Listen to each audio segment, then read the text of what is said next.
Hi learners, welcome to I Plus Training Solutions.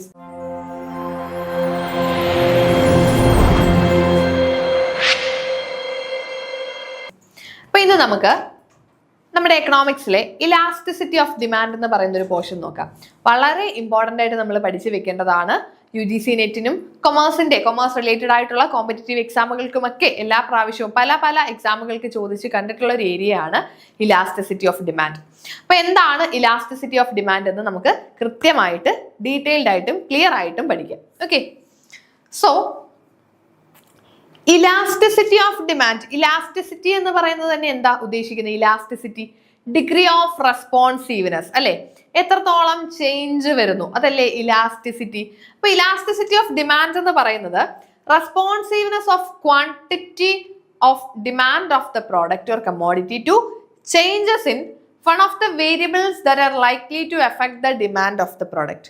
അതായത് ഒരു പ്രോഡക്റ്റിന്റെ ഡിമാൻഡിനെ effect ചെയ്യുന്ന പല ഫാക്ടേഴ്സ് ഉണ്ട് അല്ലെ. ഒരു പ്രൊഡക്റ്റിന്റെ ഡിമാൻഡിനെ എഫക്ട് ചെയ്യുന്ന പല ഫാക്ടേഴ്സ് ഉണ്ട്. നമുക്കറിയാം പ്രൈസ് എന്ന് പറയുന്നതാണ് ഏറ്റവും കോർ ആയിട്ടുള്ള ഒരു ഫാക്ടർ. ഒരു സാധനത്തിന്റെ ഡിമാൻഡിനെ എഫക്ട് ചെയ്യുന്ന ഒരു ഫാക്ടറാണ് പ്രൈസ്. പിന്നുണ്ട് നമ്മുടെ കൺസ്യൂമറുടെ ഇൻകം അല്ലെ, ഇൻകം ഉണ്ട്. അതേപോലെ തന്നെ റിലേറ്റഡ് ഗുഡ്സ് ഉണ്ട് അല്ലെ. റിലേറ്റഡ് ഗുഡ്സ് അതായത് നമ്മുടെ കോംപ്ലിമെന്ററി ഗുഡ്സും സബ്സ്റ്റിറ്റ്യൂട്ട് ഗുഡ്സും ഒക്കെ ഉണ്ട്. റിലേറ്റഡ് ഗുഡ്സിന്റെ പ്രൈസ് ഉണ്ട്. അതേപോലെ തന്നെ അഡ്വർടൈസ്മെന്റ്സ്, ഇങ്ങനെ ഒരുപാട് ഫാക്ടേഴ്സ്. നമ്മൾ ഡിമാൻഡിനെ പറ്റി പഠിക്കുമ്പോൾ, ഡിമാൻഡിന്റെ ഡിറ്റർമിനൻസിനെ പറ്റി പഠിക്കുമ്പോൾ ഒരുപാട് ഫാക്ടേഴ്സ് നമ്മൾ പഠിക്കുന്നതാണ് അല്ലേ. ഒരു സാധനത്തിന്റെ ഡിമാൻഡിനെ അഫക്ട് ചെയ്യുന്ന പല ഫാക്ടേഴ്സ് ഉണ്ട്. അതിലെ പ്രൈസ് എന്ന് പറയുന്നത് ഏറ്റവും മെയിൻ ഫാക്ടർ ആണ് അല്ലെ. എപ്പോഴും ഒരു സാധനത്തിന്റെ ഡിമാൻഡിനെ അഫക്ട് ചെയ്യുന്ന മെയിൻ ഫാക്ടർ പ്രൈസ് ആണ്. നമ്മളൊരു കടയിൽ പോയാൽ ഒരു സാധനം വാങ്ങുമ്പോൾ ആദ്യം നോക്കുന്നത് അതിന്റെ വിലയായിരിക്കും അല്ലെ. വില കുറവാണെങ്കിൽ നമ്മളത് വാങ്ങും, വില കൂടുതലാണെങ്കിൽ വാങ്ങില്ല. അത് നോർമൽ ഗുഡ്സിന്റെ കേസിലാണ്. അവിടെ ഡിമാൻഡിനെ എല്ലായ്പ്പോഴും ഈ പറയുന്ന പ്രൈസ്, എല്ലാ സാധനങ്ങളുടെയും കേസിൽ പ്രൈസിന് വലിയൊരു പങ്കുണ്ട് എന്ന് നമുക്ക് പറയാൻ പറ്റില്ല. കാരണം ലോ ഓഫ് ഡിമാൻഡിന് കുറേ എക്സെപ്ഷൻസ് ഉണ്ട്. അതൊക്കെ നമ്മൾ കഴിഞ്ഞൊരു ക്ലാസ്സിലായിട്ട് പഠിച്ചിട്ടുണ്ട്. ആ വീഡിയോ നിങ്ങൾ കണ്ടിട്ടില്ലെങ്കിൽ കൃത്യമായിട്ട് പോയെന്ന് കണ്ടാൽ കറക്റ്റ് ആയിട്ട് മനസ്സിലാകും. അപ്പോൾ ഇവിടെ നമുക്ക് എന്താണ് ഇലാസ്റ്റിസിറ്റി ഓഫ് ഡിമാൻഡ് എന്ന് നോക്കാം. നമ്മൾ പറഞ്ഞു ഡിമാൻഡിനെ അഫക്ട് ചെയ്യുന്ന ഫാക്ടേഴ്സ് അല്ലെ, ഈ പറയുന്ന ഫാക്ടേഴ്സ്. ഈ ഫാക്ടേഴ്സിൽ ഏതിലെങ്കിലും ഇപ്പൊ പ്രൈസിനെ നമ്മൾ എടുത്താൽ ഈ പ്രൈസിൽ ഉണ്ടാകുന്ന ചേഞ്ച് കാരണം ക്വാണ്ടിറ്റി ഡിമാൻഡ് എത്രത്തോളം ചേഞ്ച് ആകുന്നു. ഇപ്പൊ പ്രൈസ് ഒരു 10 രൂപ കൂടിയെന്നിരിക്കട്ടെ. പ്രൈസ് 10 രൂപ കൂടിയെങ്കിൽ ആ കൂടിയ ആ ഒരു ചേഞ്ച്, പ്രൈസിൽ ഉണ്ടായ ആ ഒരു ചേഞ്ച് ഡിമാൻഡിനെ എങ്ങനെ മാറ്റുന്നു, അല്ലെങ്കിൽ ആ ഒരു ചേഞ്ച് കാരണം ഡിമാൻഡിൽ എത്രത്തോളം ചേഞ്ച് ഉണ്ടാകുന്നു, ആ ഒരു പ്രൊഡക്റ്റിന്റെ ഡിമാൻഡിൽ എത്രത്തോളം ചേഞ്ച് ഉണ്ടാകുന്നു, അതാണ് ഇലാസ്റ്റിസിറ്റി ഓഫ് ഡിമാൻഡിൽ നമ്മൾ പഠിക്കുന്നത് അല്ലെ. അപ്പോൾ ഡിമാൻഡിന്റെ ഡിറ്റർമിനൻസ് ആയിട്ടുള്ള ഈ പറയുന്ന ഫാക്ടേഴ്സിൽ ഏതിലെങ്കിലും ഒരു ചേഞ്ച് ഉണ്ടായാൽ ആ ചേഞ്ച് കാരണം ആ പ്രൊഡക്റ്റിന്റെ ഡിമാൻഡിനെ എത്രത്തോളം ചേഞ്ച് വന്നു, അതാണ് എന്ത് ഇലാസ്റ്റിസിറ്റി ഓഫ് ഡിമാൻഡ്. പ്രൈസ് 10 രൂപ കൂടി, നമ്മൾ ഇത്രയും നാള് 20 രൂപയ്ക്ക് ആണ് ഒരു കവറ് പാല് വാങ്ങിക്കൊണ്ടിരുന്നത്. ഇപ്പൊ പാലിന്റെ വില 10 രൂപയും കൂടെ കൂടി 30 രൂപയായി. അപ്പോ ആ ഒരു മിൽക്കില് എത്രത്തോളം ഡിമാൻഡിന്, ആ ഒരു മിൽക്കിന്റെ ഡിമാൻഡിൽ എന്തൊക്കെ മാറ്റം വന്നു, ഡിമാൻഡ് കുറഞ്ഞെങ്കിൽ എത്രത്തോളം കുറഞ്ഞു, ഇതാണ് ഇലാസ്റ്റിസിറ്റി ഓഫ് ഡിമാൻഡിൽ നമ്മൾ നോക്കുന്നത്. ഓക്കെ, അപ്പൊ അതെന്താണെന്ന് നിങ്ങൾക്ക് ക്ലിയർ ആയല്ലോ. അപ്പൊ നമുക്ക് ഇലാസ്റ്റിസിറ്റി എന്ന് പറയുന്നത് ഈ പറയുന്ന ഓരോ ഫാക്ടേഴ്സിന്റെയും ബേസിൽ നമുക്ക് ഇലാസ്റ്റിസിറ്റി എടുക്കാം. പ്രൈസ് ഇലാസ്റ്റിസിറ്റി ഓഫ് ഡിമാൻഡ് എന്ന് പറയുന്നത് എന്തായിരിക്കും? പ്രൈസ് ഇലാസ്റ്റിസിറ്റി ഓഫ് ഡിമാൻഡ് എന്ന് പറഞ്ഞാൽ പ്രൈസിലുണ്ടായ മാറ്റം കാരണം ക്വാണ്ടിറ്റി ഡിമാൻഡിൽ എത്രത്തോളം മാറ്റം വന്നു, ആ ഒരു കമ്മോഡിറ്റിയുടെ വിലയിൽ ഉണ്ടായ മാറ്റം കാരണം അതിന്റെ ഡിമാൻഡിൽ എത്ര ചേഞ്ച് വന്നു, അതാണ് price elasticity of demand. Income elasticity of demand എന്തായിരിക്കും? ഇൻകം ഇലാസ്റ്റിസിറ്റി ഓഫ് ഡിമാൻഡ് എന്ന് പറയുന്നത് സിമ്പിൾ ആണ് അല്ലെ. നമ്മളുടെ കൺസ്യൂമറുടെ ഇൻകത്തിൽ ഉണ്ടായ മാറ്റം കാരണം ക്വാണ്ടിറ്റി ഡിമാൻഡിൽ എത്രത്തോളം മാറ്റം വന്നു. നമുക്കറിയാം നമ്മുടെയൊക്കെ ഇൻകം കൂടിയാൽ നമ്മൾ കൂടുതൽ സാധനങ്ങൾ പർച്ചേസ് ചെയ്യും അല്ലെ. നമുക്ക് വരുമാനം കൂടുമ്പോൾ നമ്മുടെ കൺസംഷനും കൂടും, ഡിമാൻഡും കൂടും. അപ്പോൾ എല്ലാ കേസിലും അതും വരില്ല, നോർമൽ കേസിലാണ് നമ്മൾ പറയുന്നത്. അപ്പൊ ഇൻകം ഇലാസ്റ്റിസിറ്റി ഓഫ് ഡിമാൻഡ് എന്ന് പറയുന്നത് ഇൻകത്തിൽ ഉണ്ടായ ചേഞ്ച് കാരണം ഡിമാൻഡിൽ എത്രത്തോളം ചേഞ്ച് വന്നു. ഇനി ഈ റിലേറ്റഡ് ഗുഡ്സിന്റെ കേസിലാണെങ്കിൽ നമ്മൾ അതിനെ ഒരു പേരിട്ട് വിളിക്കും, എന്താണ്? ക്രോസ് ഇലാസ്റ്റിസിറ്റി എന്ന് പറയും അല്ലെ. Cross elasticity. ക്രോസ് ഇലാസ്റ്റിസിറ്റി എന്ന് പറഞ്ഞാൽ എന്താ? ഈ നമ്മളുടെ കമ്മോഡിറ്റിയുടെ റിലേറ്റഡ് ഗുഡ്സിന്റെ പ്രൈസിൽ ഉണ്ടായ ചേഞ്ച് കാരണം, റിലേറ്റഡ് ഗുഡ്സിന്റെ പ്രൈസിൽ ഉണ്ടായ ചേഞ്ച് കാരണം നമ്മൾ ഏത് കമ്മോഡിറ്റിയുടെ ആണോ ഇലാസ്റ്റിസിറ്റി ഓഫ് ഡിമാൻഡ് നോക്കുന്നത്, ആ കമ്മോഡിറ്റിയുടെ ഡിമാൻഡിൽ എത്രത്തോളം മാറ്റം വന്നു. ഇപ്പോ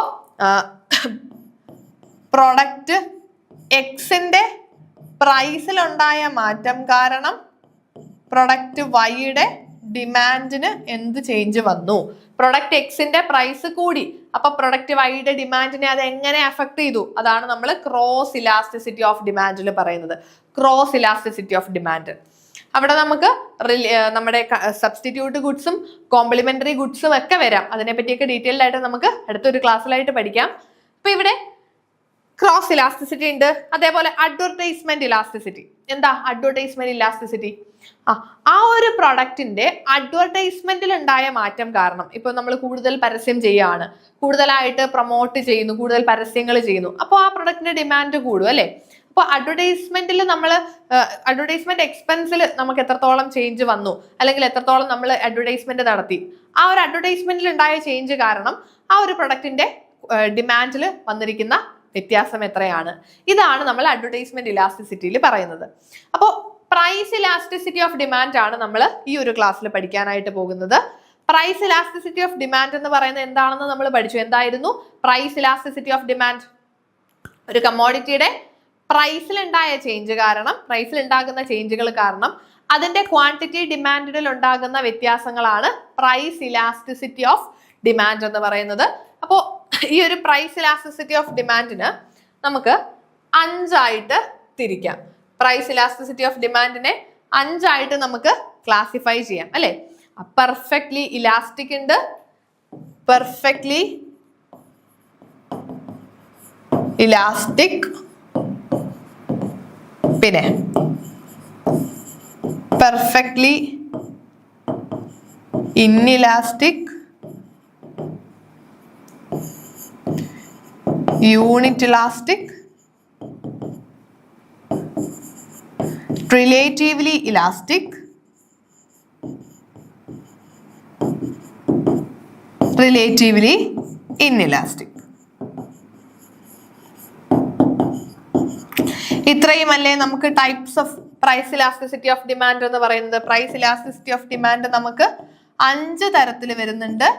perfectly elastic, perfectly inelastic, unit elastic, relatively elastic, relatively inelastic. ഈ ഒരു 5 രീതിയിലാണ്, അല്ലെങ്കിൽ ഈ പ്രൈസ് ഇലാസ്റ്റിസിറ്റി ഓഫ് ഡിമാൻഡിനെ നമുക്ക് 5 ഫേസ് ആയിട്ട് പറയാം അല്ലെ. അപ്പൊ ഓരോന്നിനെ പറ്റിയിട്ട് നമുക്ക് പഠിക്കാം.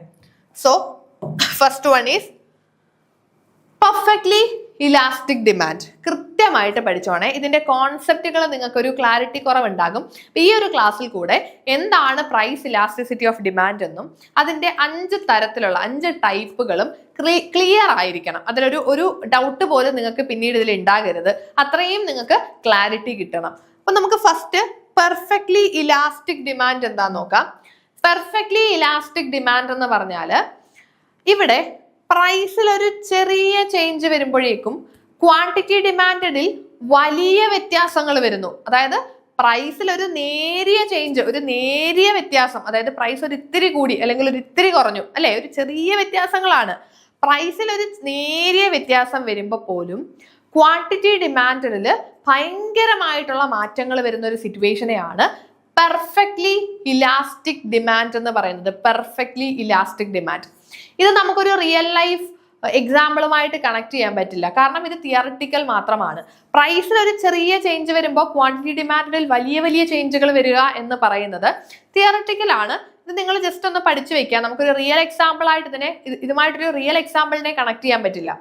അപ്പോൾ ഇത് കൃത്യമായിട്ട് നിങ്ങളൊന്ന് മനസ്സിലാക്കിയാൽ മതി. നോക്കിക്കേ, A small fall in price causes demand to rise infinitely. അതായത് പ്രൈസിൽ ഒരു ചെറിയ ഫോൾ, അതായത് പ്രൈസ് ഒരു ഇച്ചിരി കുറഞ്ഞു. ഇപ്പൊ 10 രൂപയ്ക്ക് നമ്മൾ വിറ്റുകൊണ്ടിരിക്കുന്ന ഒരു പേന, 10 രൂപയുടെ ഒരു പേനയ്ക്ക് 50 പൈസ കുറഞ്ഞു, 9.5 രൂപയായി. ഒരു 50 പൈസ അതിൽ കുറഞ്ഞു. അപ്പോഴേക്കും അതിന്റെ ഡിമാൻഡ് എന്ന് പറയുന്നത് എത്ര ഭയങ്കരമായിട്ട് അങ്ങ് കൂടുകയാണ്. പ്രൈസ് ഒരു ഇത്തിരി കുറഞ്ഞപ്പോഴത്തേക്കിന് ഡിമാൻഡിൽ വലിയ മാറ്റം വന്നു. അപ്പോൾ ഒരു 50 പൈസ പേനയ്ക്ക് കുറഞ്ഞപ്പോൾ ഇത്രയും നാൾ ആ പേനയ്ക്ക് 10 പേരായിരുന്നു അത് യൂസ് ചെയ്തുകൊണ്ടിരുന്നത്. 50 പൈസ കുറഞ്ഞപ്പോഴത്തേക്കിന് 100 പേരത് വാങ്ങി. അപ്പോൾ ഇങ്ങനെ ഒരിക്കലും നമുക്ക് റിയൽ ലൈഫ് എക്സാമ്പിൾ ഒരു റിയൽ ലൈഫിൽ നടക്കില്ല അല്ലേ? അപ്പൊ ചെറിയ രീതിയിൽ പ്രൈസ് കുറയുമ്പോൾ അല്ലെങ്കിൽ ചെറിയ രീതിയിൽ പ്രൈസ് കൂടുമ്പോൾ ക്വാണ്ടിറ്റി ഡിമാൻഡിൽ വലിയ ചേഞ്ചുകൾ വരിക എന്ന് പറയുന്നത് ഇതാണ് നമ്മുടെ പെർഫെക്റ്റ്ലി ഇലാസ്റ്റിക് എന്ന് പറയുന്നത്. പെർഫെക്റ്റ്ലി ഇലാസ്റ്റിക് ആണ്. അപ്പൊ ഇവിടെ നിങ്ങൾ പെർഫെക്റ്റ് മാർക്കറ്റ് ഒക്കെ പഠിച്ചിട്ടില്ലേ എക്കണോമിക്സിൽ? Perfect market. ഈ പെർഫെക്റ്റ് മാർക്കറ്റ് എന്ന് പറയുന്നത് ഒരിക്കലും നമുക്ക് റിയൽ ലൈഫിൽ ഇല്ല. അതൊരു തിയററ്റിക്കൽ മാത്രമാണ്. അതേപോലെയാണ് പെർഫെക്റ്റ്ലി ഇലാസ്റ്റിക് ഡിമാൻഡ്. ഇനി a very insignificant or small rise in price reduce the demand to 0. അതായത് പ്രൈസ് കുറച്ച്, നമ്മൾ നേരത്തെ പറഞ്ഞ എന്താ, പ്രൈസ് ഒരു 50 പൈസ കുറഞ്ഞപ്പോഴത്തേക്കിന് ഡിമാൻഡ് ഭയങ്കരമായിട്ട് കൂടി. അതേപോലെ പ്രൈസ് ഒരു ചെറിയതായിട്ടൊന്ന് കൂടി, അതായത് ഒരു ഇൻസിഗ്നിഫിക്കന്റ് റൈസ്, നമുക്ക് എടുത്ത് പറയാൻ പോലും ഇല്ലാത്ത പോലെ ഒരു നമ്മൾ ഇത്രയും നാൾ ഒരു 100 രൂപ ഉണ്ടായിരുന്ന ഒരു സാധനത്തിന്റെ വില 100 രൂപ 50 പൈസ ആയി. അതായത് 50 പൈസ കൂടി. ആ ഒരു സാധനത്തിന്റെ ഒരു 50 പൈസ കൂടി. ചെറിയൊരു ചേഞ്ച് ആണ്, ചെറിയൊരു റൈസ് ആണ് വന്നത്. അപ്പോഴേക്കും അതിന്റെ ഡിമാൻഡ് 0യിലേക്ക് വരും. അതായത് ഒരു 50 പൈസ കൂടിയപ്പോഴേക്കും ആരും അത് വാങ്ങിക്കാതെയാകുന്നു. ആ സാധനത്തിന്റെ ഡിമാൻഡ് 0യിലേക്ക് വരുന്നു. ഇതാണ് പെർഫെക്റ്റ്ലി ഇലാസ്റ്റിക് ഡിമാൻഡ് എന്ന് പറയുന്നത്. പ്രൈസ് കുറച്ച് കുറയുമ്പോഴേക്കും ഡിമാൻഡ് വളരെ കൂടും, അതായത് ഇൻഫിനിറ്റിയിലേക്ക് പോകും. പ്രൈസ് കുറച്ച് കൂടുമ്പോഴേക്കും ഡിമാൻഡ് 0 ആയിട്ട് മാറും. ഇതാണ് പെർഫെക്റ്റ് ഇലാസ്റ്റിക് ഡിമാൻഡ്. ഇവിടെ ഡിമാൻഡ് കർവ് എന്ന് പറയുന്നത് എക്സ് ആക്സിസിന് പാരലൽ ആയിട്ടായിരിക്കും പോകുന്നത്. എക്സ് ആക്സിസിന് പാരലൽ ആയിട്ടായിരിക്കും പോകുന്നത്. അത് കൃത്യമായിട്ട് പഠിക്കണം. അതേപോലെ തന്നെ നമ്മുടെ ഇലാസ്റ്റിസിറ്റി ഓഫ് ഡിമാൻഡ് എന്ന് പറയുന്നത് ഇൻഫിനിറ്റി ആയിരിക്കും. പെർഫെക്റ്റ്ലി ഇലാസ്റ്റിക് ഡിമാൻഡിൽ ഇലാസ്റ്റിസിറ്റി ഓഫ് ഡിമാൻഡ് ഇൻഫിനിറ്റി ആയിരിക്കും. അപ്പൊ നമുക്കിവിടെ കാണാം, ഈ ഒരു ഗ്രാഫ് നിങ്ങൾ കൃത്യമായിട്ട്, ഓരോന്നിനും ഗ്രാഫ് ഉണ്ട്. നമ്മുടെ 5 ടൈപ്പിനും ഗ്രാഫ് ഉണ്ട്. ഓരോന്നും കൃത്യമായിട്ട് പഠിച്ചു വെക്കണം. അപ്പൊ ഫസ്റ്റ് നമ്മുടെ ഈ ഒരു പെർഫെക്റ്റ്ലി ഇലാസ്റ്റിക് ഡിമാൻഡിന്റെ ഗ്രാഫ് നോക്കിക്കേ. എക്സ് ആക്സിസിന് പാരലൽ ആയിട്ടാ പോകുന്നത്. കാരണം എന്തുകൊണ്ടാ? ഇവിടെ നമ്മൾ പറഞ്ഞു ഇതാണ് പ്രൈസ് ആണ് ഈ വൈ ആക്സിസ്. പ്രൈസ് ഡിയിൽ നിന്ന് D0യിലേക്ക് ചെറിയ രീതിയിലൊന്ന് പ്രൈസ് കുറയുമ്പോഴേക്കും ഡിമാൻഡ് എന്ന് പറയുന്നത് ഭയങ്കരമായിട്ട് കൂടി. Q1ൽ നിന്ന് Q2യിലേക്ക് പോയി. ക്വാണ്ടിറ്റി ഡിമാൻഡ് ഭയങ്കരമായിട്ട് ഇൻഫിനിറ്റ് ആയിട്ട് കൂടുന്നു. ഇനി ഈ പ്രൈസ് ഡിയിൽ നിന്ന് D1ലേക്ക്, അതായത് മുകളിലേക്ക് പ്രൈസ് കൂടിയപ്പോഴേക്കും ഡിമാൻഡ് എവിടേക്ക് വരും? 0യിലേക്ക് വരും. ഇതാണ് പെർഫെക്റ്റ്ലി ഇലാസ്റ്റിക് ഡിമാൻഡ്. ഇപ്പൊ ഇവിടെ ഇലാസ്റ്റിസിറ്റി ഓഫ് ഡിമാൻഡ് എന്ന് പറയുന്നത് ഇൻഫിനിറ്റി ആയിരിക്കും എന്ന് ഓർത്ത് വെക്കണം. ഇനി രണ്ടാമത്തതാണ് പെർഫെക്റ്റ്ലി ഇൻഇലാസ്റ്റിക് ഡിമാൻഡ് എന്ന് പറയും. Perfectly inelastic demand. ഈ പെർഫെക്റ്റ്ലി ഇൻഇലാസ്റ്റിക് എന്ന് പറഞ്ഞാൽ എന്താ? പെർഫെക്റ്റ്ലി ഇൻഇലാസ്റ്റിക്, അതായത് പ്രൈസിൽ എന്തൊക്കെ ചേഞ്ച് ഉണ്ടെങ്കിലും ഡിമാൻഡിനെ അത് അഫക്ട് ചെയ്യുന്നേയില്ല. അതാണ് പെർഫെക്റ്റ്ലി ഇൻഇലാസ്റ്റിക്. പ്രൈസിൽ എത്ര ചേഞ്ച് ആയാലും ഡിമാൻഡ് അവിടെ കോൺസ്റ്റന്റ് ആയിരിക്കും. നോക്കിക്കേ, when a change in price produces no change in the quantity demanded, inelastic ആണ്, പെർഫെക്റ്റ്ലി ഇൻഇലാസ്റ്റിക് ആണ്. അപ്പോൾ ഒട്ടും, അതായത് പ്രൈസിൽ എന്തൊക്കെ കൂടിയാലും പ്രൈസ് കുറഞ്ഞാലും ക്വാണ്ടിറ്റി ഡിമാൻഡിനെ അത് അഫക്ട് ചെയ്യുന്നേയില്ല. ക്വാണ്ടിറ്റി ഡിമാൻഡ് ഈസ് അൺഅഫക്റ്റഡ് ആയിരിക്കും. So quantity demand remains constant regardless of the change in price. അതാണ് പെർഫെക്റ്റ്ലി ഇൻഇലാസ്റ്റിക് ഡിമാൻഡ്. ഇപ്പൊ ഇവിടെ ഡിമാൻഡ് കർവ് എന്ന് പറയുന്നത് വൈ ആക്സിസിന് പാരലൽ ആയിട്ടായിരിക്കും പോകുന്നത്. കണ്ടോ, വൈ ആക്സിസിന് പാരലൽ ആയിരിക്കും. അതായത് പ്രൈസ് പിയിൽ നിന്ന് P1ലേക്ക് കൂടിയാലും പിയിൽ നിന്ന് P2യിലേക്ക് കുറഞ്ഞാലും ക്വാണ്ടിറ്റി ഡിമാൻഡ് Qയിൽ തന്നെ നിൽക്കുന്നു. അതായത് ക്വാണ്ടിറ്റി ഡിമാൻഡ് അങ്ങോട്ടോ ഇങ്ങോട്ടോ ചേഞ്ച് ആകുന്നില്ല. ക്വാണ്ടിറ്റി ഡിമാൻഡ് നോക്കിയേ, അങ്ങോട്ടും ഇങ്ങോട്ടും ഒന്നും ചേഞ്ച് ആകുന്നില്ല. ആ പോയിന്റിൽ തന്നെയാണ് നിൽക്കുന്നത്. അപ്പോൾ പെർഫെക്റ്റ്ലി ഇൻഇലാസ്റ്റിക് എന്ന് പറയുന്നത് എന്താ? പ്രൈസ് കൂടിയാലും കുറഞ്ഞാലും ഡിമാൻഡിനെ അത് അഫക്ട് ചെയ്യുന്നേയില്ല. ഡിമാൻഡ് അവിടെ കോൺസ്റ്റന്റ് ആയിരിക്കും. അപ്പൊ അവിടെ നമ്മുടെ ഡിമാൻഡ് കർവ് വൈ ആക്സിസിന് പാരലൽ ആയിട്ടായിരിക്കും പോകുന്നത്. അപ്പൊ ഇവിടെ ഇലാസ്റ്റിസിറ്റി ഓഫ് ഡിമാൻഡ് എത്രയായിരിക്കും? അപ്പോൾ ഒന്ന് ആലോചിച്ച് നോക്കിയേ, ഇലാസ്റ്റിസിറ്റി ഓഫ് ഡിമാൻഡ് അവിടെ എത്ര ആയിരിക്കും? 0 ആയിരിക്കും അല്ലേ? ഡിമാൻഡ് ഇലാസ്റ്റിക് ആണോ? അല്ല, ഡിമാൻഡ് ചേഞ്ച് ആകുന്നില്ല. അപ്പൊ പിന്നെ ഇലാസ്റ്റിസിറ്റി ഓഫ് ഡിമാൻഡ് 0 ആയിരിക്കും. യെസ്. അപ്പൊ ഇതാണ് നമ്മുടെ perfectly inelastic demand. Next one is relatively elastic. ഈ റിലേറ്റീവ്ലി ഇലാസ്റ്റിക്കും റിലേറ്റീവ്ലി ഇൻഇലാസ്റ്റിക്കും ഇതാണ് നമുക്ക് കൂടുതലും നമ്മുടെ റിയൽ ലൈഫിൽ നമ്മൾ കാണുന്നത്. പല സാധനങ്ങളുടെയൊക്കെ ഡിമാൻഡുകൾ ഈ പറയുന്ന റിലേറ്റീവ്ലി ഇലാസ്റ്റിക് അല്ലെങ്കിൽ റിലേറ്റീവ്ലി ഇൻഇലാസ്റ്റിക് ആയിരിക്കും. അപ്പൊ റിലേറ്റീവ്ലി ഇലാസ്റ്റിക് എന്ന് പറയുന്നതിനെ തന്നെ മോർ ദാൻ യൂണിറ്റ് ഇലാസ്റ്റിക് എന്ന് പറയാം. More than unit elastic.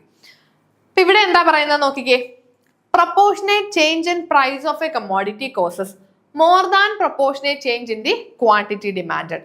അതായത് റിലേറ്റീവ്ലി ഇലാസ്റ്റിക് ആണ്. പ്രൈസിൽ എത്രയാണോ ചേഞ്ച് വന്നത് അതിനെക്കാട്ടിലും കുറച്ചുകൂടി മോർ ദാൻ പ്രൊപ്പോർഷനേറ്റ് ആയിട്ട് ഡിമാൻഡിൽ ചേഞ്ച് വരുന്നു. അതായത് പ്രൈസ് ഒരു 10 രൂപ കൂടി, പ്രൈസ് 10 രൂപ കൂടിയപ്പോഴേക്കും ഡിമാൻഡ് ഒരു 20 എണ്ണം ഡിമാൻഡ് കുറഞ്ഞു. അപ്പോൾ പ്രൈസിൽ എന്താണോ ചേഞ്ച് ആയത്, പ്രൈസ് കൂടുകയോ കുറയുകയോ ചെയ്യാം, പ്രൈസിൽ എന്താണോ ഉണ്ടായ ചേഞ്ച് ആ ചേഞ്ചിനെക്കാട്ടിലും കുറച്ചുകൂടി കൂടുതലായിട്ട് മോർ ദാൻ പ്രൊപ്പോർഷനേറ്റ് ആയിട്ട് ഡിമാൻഡിൽ മാറ്റം വരികയാണെങ്കിൽ അതിനെ നമുക്ക് റിലേറ്റീവ്ലി ഇലാസ്റ്റിക് എന്ന് പറയാം. നോക്കിക്കേ, ഇഫ് പ്രൈസ് 10% ചേഞ്ച് ആയെങ്കിൽ ക്വാണ്ടിറ്റി ഡിമാൻഡ് 15% ആയിരിക്കും ക്വാണ്ടിറ്റി ഡിമാൻഡിൽ വരുന്ന ചേഞ്ച് എന്ന് പറയുന്നത്. ഇവിടെ ഡിമാൻഡ് കർവ് ഫ്ലാറ്റർ ആയിരിക്കും. ഡിമാൻഡ് കർവ് എന്ന് പറയുന്നത് റിലേറ്റീവ്ലി എങ്ങനെയായിരിക്കും? ഫ്ലാറ്റർ ആയിട്ടായിരിക്കും പോകുന്നത്. ഡിമാൻഡ് കർവ് ഫ്ലാറ്റർ ആയിരിക്കും. കണ്ടോ, ഇപ്പം പ്രൈസ് എന്ന് പറയുന്നത് 10 രൂപ കുറഞ്ഞു, 10 രൂപ കുറഞ്ഞപ്പോഴത്തേക്കിന് ഡിമാൻഡ് 10% കുറഞ്ഞു, അപ്പൊ ഡിമാൻഡ് 20% കൂടി. അപ്പോൾ പ്രൈസിൽ ഉണ്ടായ മാറ്റത്തിനെക്കാട്ടിലും ഒരു മോർ ദാൻ പ്രൊപ്പോർഷനേറ്റ് ചേഞ്ച് ആണ് ക്വാണ്ടിറ്റി ഡിമാൻഡിൽ വന്നത്. ഇവിടെ ഡിമാൻഡ് കർവ് എന്ന് പറയുന്നത് ഫ്ലാറ്റർ ആയിരിക്കും. ഇലാസ്റ്റിസിറ്റി ഓഫ് ഡിമാൻഡ് എങ്ങനെ വരും? ഗ്രേറ്റർ ദാൻ 1 വരും അല്ലെ, ഗ്രേറ്റർ ദാൻ 1 എന്ന് വരും. അതായത് പ്രൈസിൽ ഉണ്ടായ ചേഞ്ചിനെക്കാട്ടിലും ഒരു മോർ ദാൻ പ്രൊപ്പോർഷനേറ്റ് ചേഞ്ച് അല്ലേ, അതുകൊണ്ട് തന്നെ ഗ്രേറ്റർ ദാൻ 1 ആയിരിക്കും. ഇനി റിലേറ്റീവ്ലി ഇൻഇലാസ്റ്റിക് ഉണ്ട്. റിലേറ്റീവ്ലി ഇൻഇലാസ്റ്റിക്കിനെ നമുക്ക് ലെസ് ദാൻ യൂണിറ്റ് ഇലാസ്റ്റിക് എന്ന് പറയാം. നമ്മൾ കുറച്ച് മുന്നേ പറഞ്ഞതിന്റെ കുറച്ചുകൂടി ഒരു ഓപ്പോസിറ്റ് വേർഷൻ ആണ് റിലേറ്റീവ്ലി ഇൻഇലാസ്റ്റിക്. അതായത് greater change in price leads to smaller change in quantity demand. പ്രൈസിൽ എന്താണോ ചേഞ്ച് വന്നത് അതിനെക്കാട്ടിലും ഒരു കുറഞ്ഞ ചേഞ്ച് മാത്രമേ ക്വാണ്ടിറ്റി ഡിമാൻഡിൽ ചേഞ്ച് ഉണ്ടാകുന്നുള്ളൂ. അതായത് പ്രൈസ് ഒരു 10% ചേഞ്ച് വന്നു, അപ്പൊ അതിന്റെ ഡിമാൻഡിൽ ഒരു 5% മാത്രമേ ചേഞ്ച് വരുള്ളൂ. കുറച്ച് മുന്നേ നമ്മൾ പറഞ്ഞത് പ്രൈസിൽ ഉണ്ടാകുന്ന ചേഞ്ചിനെക്കാട്ടിലും മോർ ദാൻ പ്രൊപ്പോർഷനേറ്റ് ആയിട്ടാണ് ഡിമാൻഡ് മാറുന്നത്. ഇവിടെ നമ്മുടെ റിലേറ്റീവ്ലി ഇൻഇലാസ്റ്റിക്കിലേക്ക് വരുമ്പോൾ പ്രൈസിൽ എന്താണോ ചേഞ്ച് വന്നത് അതിനെക്കാട്ടിലും ലെസ് ദാൻ പ്രൊപ്പോർഷനേറ്റ് ആയിട്ടാണ് ക്വാണ്ടിറ്റി ഡിമാൻഡിൽ ചേഞ്ച് ഉണ്ടാകുന്നത്. ഇപ്പോ പ്രൈസ് 50% കുറഞ്ഞു, അപ്പൊ ഡിമാൻഡ് 10% മാത്രമേ കൂടിയിട്ടുള്ളൂ അല്ലെ. നേരത്തെ കേസിലായിരുന്നെങ്കിൽ പ്രൈസ് 50% കുറയുമ്പോൾ ഡിമാൻഡ് 60% കൂടുമായിരുന്നു. ഇവിടെ അങ്ങനെയല്ല, പ്രൈസിൽ എന്താണോ ചേഞ്ച് അതിനെക്കാട്ടിലും കുറഞ്ഞ ചേഞ്ച് മാത്രമേ ഡിമാൻഡിൽ വരുള്ളൂ. പ്രൈസ് 50% കുറഞ്ഞപ്പോൾ ഡിമാൻഡ് 10% കൂടിയത്. അപ്പൊ ഇവിടെ ഡിമാൻഡ് കർവ് എന്ന് പറയുന്നത് സ്റ്റീപ്പർ ആയിരിക്കും, കുറച്ചുകൂടി കുത്തനെ ആയിരിക്കും പോകുന്നത്, സ്റ്റീപ്പർ ആയിരിക്കും. അതേപോലെ elasticity of demand less than 1 ആയിരിക്കും, ലെസ് ദാൻ 1. ഓരോന്നിന്റെയും ഇലാസ്റ്റിസിറ്റി ഓഫ് ഡിമാൻഡ് കൃത്യമായിട്ട് പഠിച്ചു വെക്കണം. And the last one is unitary elastic. Unitary elastic എന്ന് പറയുന്നത് എന്താ? യൂണിറ്ററി ഇലാസ്റ്റിക് ആ പേരിൽ തന്നെ ഉണ്ട് അല്ലെ. അതായത് നമ്മുടെ പ്രൈസിൽ എത്രയാണോ മാറ്റം വന്നത് ആ സെയിം ചേഞ്ച് തന്നെ ക്വാണ്ടിറ്റി ഡിമാൻഡിലും വരികയാണെങ്കിൽ അതിനെ നമുക്ക് യൂണിറ്ററി ഇലാസ്റ്റിക് എന്ന് പറയാം. അപ്പോൾ പ്രൈസ് 25% കുറഞ്ഞപ്പോൾ ഡിമാൻഡ് 25% കൂടി. പ്രൈസ് 10% കൂടിയപ്പോൾ ഡിമാൻഡ് 10% തന്നെ കുറയുന്നു. പ്രൈസിൽ എന്താണോ ചേഞ്ച് വന്നത് ആ സെയിം ചേഞ്ച് തന്നെ ക്വാണ്ടിറ്റി ഡിമാൻഡിലും വരികയാണെങ്കിൽ അതിനെ യൂണിറ്റ് ഇലാസ്റ്റിക് എന്ന് നമുക്ക് പറയാം. യൂണിറ്റ് ഇലാസ്റ്റിക് വരുമ്പോൾ നമ്മുടെ ഡിമാൻഡ് കർവിൽ ഒരു റെക്ടാങ്കുലർ ഹൈപ്പർബോള ക്രിയേറ്റഡ് ആകുന്നത് നമുക്ക് കാണാം. കണ്ടോ, റെക്ടാങ്കുലർ ഹൈപ്പർബോള, അതായത് ഓപ്പോസിറ്റ് സൈഡുകൾ ഈക്വൽ ആയിട്ട് വരും. ഇവിടെ ഇലാസ്റ്റിസിറ്റി ഓഫ് ഡിമാൻഡ് എന്ന് പറയുന്നത് ഈക്വൽ ടു 1 ആയിരിക്കും. ഇലാസ്റ്റിസിറ്റി ഓഫ് ഡിമാൻഡ് 1 ആയിരിക്കും. അതായത് പ്രൈസിൽ എത്രയാണോ ചേഞ്ച് ആ സെയിം ചേഞ്ച് തന്നെയാണ് ക്വാണ്ടിറ്റി ഡിമാൻഡിലും വരുന്നത്. സെയിം ചേഞ്ച് ആണ്, സെയിം ഡയറക്ഷൻ എന്നല്ല പറയുന്നത്. അത് നിങ്ങൾ അങ്ങനെ കൺഫ്യൂസ്ഡ് ആകരുത്. പ്രൈസിൽ എന്താണോ മാറ്റം വരുന്നത് ആ സെയിം പെർസെൻറ്റേജ് തന്നെ ക്വാണ്ടിറ്റി ഡിമാൻഡിലും മാറ്റം വരും. പ്രൈസ് 10% കൂടുമ്പോൾ ഡിമാൻഡ് 10% തന്നെ കുറയും. പ്രൈസ് 20% കുറഞ്ഞപ്പോൾ ഡിമാൻഡ് 20% കൂടി. ഇതാണ് നമ്മുടെ യൂണിറ്ററി ഇലാസ്റ്റിക് ഡിമാൻഡ് എന്ന് പറയുന്നത്. ഓക്കെ, അപ്പൊ നിങ്ങൾക്ക് ഇലാസ്റ്റിസിറ്റി ഓഫ് ഡിമാൻഡ് എന്താണെന്നും അതിൽ ഏറ്റവും ഇമ്പോർട്ടൻ്റ് ആയിട്ടുള്ള പ്രൈസ് ഇലാസ്റ്റിസിറ്റി ഓഫ് ഡിമാൻഡ് എന്താണെന്നും മനസ്സിലായെന്ന് വിശ്വസിക്കുന്നു. അതിൽ 5 ടൈപ്സ് നമ്മൾ പഠിച്ചു. പ്രൈസ് ഇലാസ്റ്റിസിറ്റി ഓഫ് ഡിമാൻഡ് കൃത്യമായിട്ട് പഠിക്കണം, എക്സാമുകൾക്ക് ചോദിക്കുന്നതാണ്. അത് നിങ്ങൾക്ക് ഒരു ക്ലാരിറ്റി കിട്ടി എന്ന് വിശ്വസിക്കുന്നു. താങ്ക്